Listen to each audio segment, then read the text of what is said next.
We didn't hear there that the question which a lot of people are asking today, whether Mariupol, the city, apart from the Azovstal steel plant, has, as the Russian defense minister says, fallen. So he didn't have time there to address that question, but he spoke about the very difficult situation continuing there, the difficulty of these evacuations, which have been cancelled many times because of continued violence and of these humanitarian corridors when they are agreed, which is extremely difficult to negotiate, but then coming under shelling and people dying in those. So he was speaking in quite a lot of detail there at the beginning of those remarks about the difficulty of evacuations, and that he said there were still around 100,000 residents left in Mariupol, and of course people desperate to leave.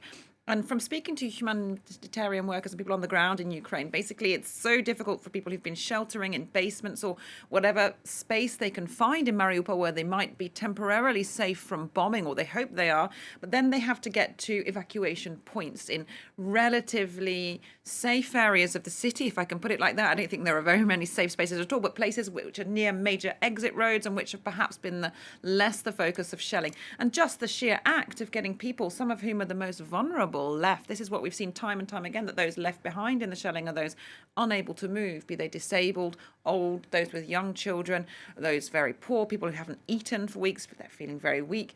They have to get from whatever place they've been sheltering to an evacuation point to be able to board these buses, which may or may not arrive and may or may not be able to hit the roads to places like Zaporizhzhia and other places in southern Ukraine. So clearly an extremely difficult situation there.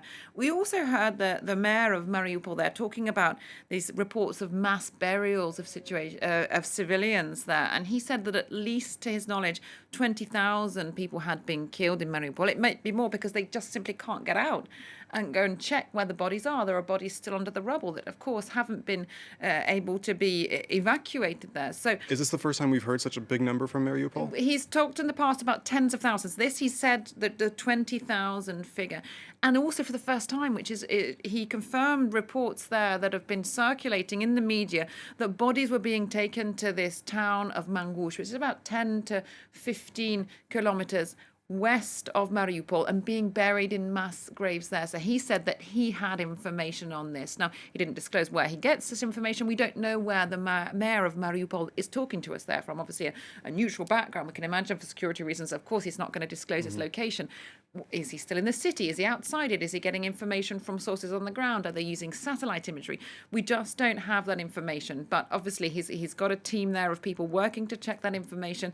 And that is the information he gave, saying that in his view, the Russian occupiers, as he called them, are working to cover up evidence of war crimes by getting rid of the bodies, including in these mass graves. Yeah, calling them so-called liberators, but actually occupiers. Catherine Norris-Trent, thank you very much for that. Thank you.